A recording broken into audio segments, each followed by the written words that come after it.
আসসালামু আলাইকুম। আজকের ভিডিওতে সবাইকে আন্তরিক স্বাগতম। আজ আমরা দেখব একটি বিশেষ ও নান্দনিক শিল্পকর্ম, শাড়ির পাড় বা ওড়নার সাইডের একটি সুন্দর ডিজাইন, যা আমি কাগজের উপর কলম দিয়ে এঁকেছি। শাড়ি শুধু একটি পোশাক নয়, এটি আমাদের সংস্কৃতি, ঐতিহ্য এবং নারীত্বের সৌন্দর্যের প্রতীক। আর শাড়ির পাড় বা ওড়নার সাইডের ডিজাইন সেই সৌন্দর্যকে আরও আকর্ষণীয় করে তোলে।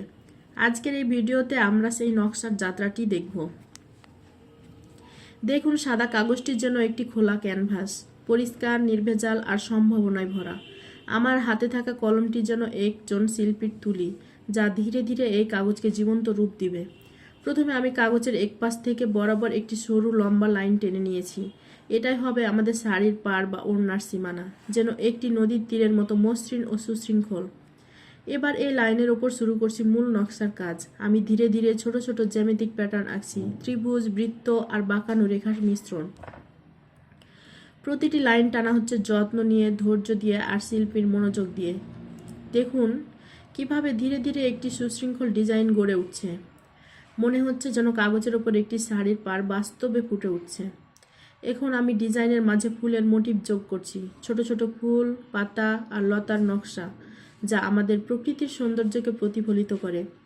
প্রতিটি ফুল যেন একটি গল্প বলছে, সৌন্দর্যের, ভালোবাসার আর সৃজনশীলতার গল্প। কলমের প্রতিটি আঁচড়ে যেন শোনা যায় নিঃশব্দ একটি সুর, একটি শান্ত, মৃদু আর হৃদয়স্পর্শী সুর, যা আমাদের মনকে শান্ত করে। এবার আমি ডিজাইনের ভিতরে সূক্ষ্ম ডট ও শেডিং যোগ করছি। এই ছোট ছোট বিন্দু ও রেখাগুলো নকশাটিকে আরও জীবন্ত করে তোলে। এগুলো যেন শাড়ির ওপর সূক্ষ্ম কারুকাজের মতো দেখায়, যেন হাতে বোনা সুতা দিয়ে তৈরি। এখন আমি আস্তে আস্তে পুরো পাড় জুড়ে এই প্যাটার্নটি পুনরাবৃত্তি করছি। একই ছন্দ, একই সৌন্দর্য, কিন্তু প্রতিটি অংশে আলাদা অনুভূতি। দেখুন কিভাবে একে একে পুরো সাইড ডিজাইনটি সম্পূর্ণ হয়ে উঠছে। একটি সাধারণ কাগজ, একটি সাধারণ কলম, কিন্তু তার মধ্যে জন্ম নিচ্ছে অসাধারণ এক শিল্প। আপনি চাইলে এমন ডিজাইন আঁকতে পারেন, শুধু দরকার একটু সময়, মনোযোগ আর নিজের উপর বিশ্বাস। আজকের মতো এখানেই শেষ করছি। যদি ভিডিওটি ভালো লেগে থাকে তাহলে লাইক দিন, শেয়ার করুন আর এমন আরও সুন্দর আর্ট ভিডিও দেখতে আমাদের চ্যানেলটি সাবস্ক্রাইব করতে ভুলবেন না। সবাইকে ধন্যবাদ। ভালো থাকুন, সুস্থ থাকুন আর সৃজনশীল থাকুন। আসসালামু আলাইকুম।